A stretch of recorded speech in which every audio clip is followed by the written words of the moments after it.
So now I've taken out all the rollers from my mannequin. I haven't brushed her or anything. I have just taken out the rollers and let the hair fall where it will.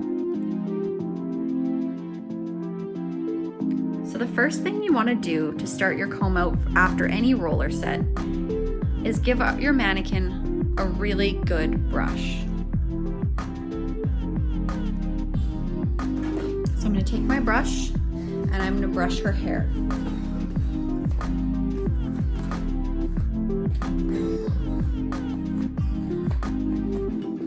Because we use water to set the hair, it will not take out the curl, although it may appear to take out some of the curl. We can bring it right back in there.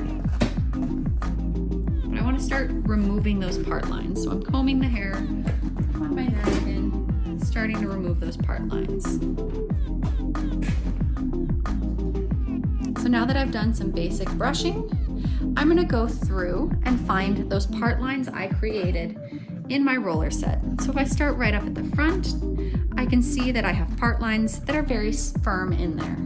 I want to take a thin section of hair from either side of my part lines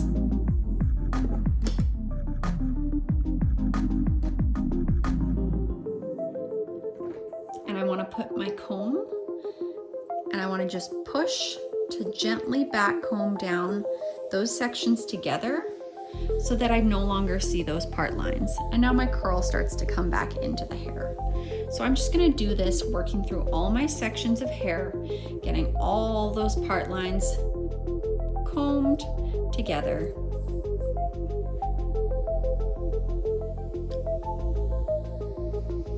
So I find a part line.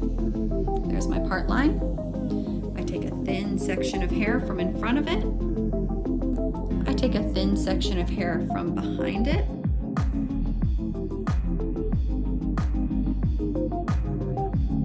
And then I back comb in long strokes, only the roots of those sections together. And I leave the ends.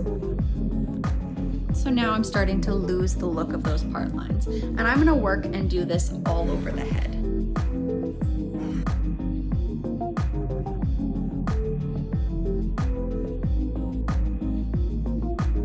So now I've back combed the hair so that you can no longer see any of my part lines. I'm gonna go through and start redirecting my curl. So I want my curls to re-show up. So I'm just gonna comb only the ends while holding the roots in place and bring my curl back into the hair.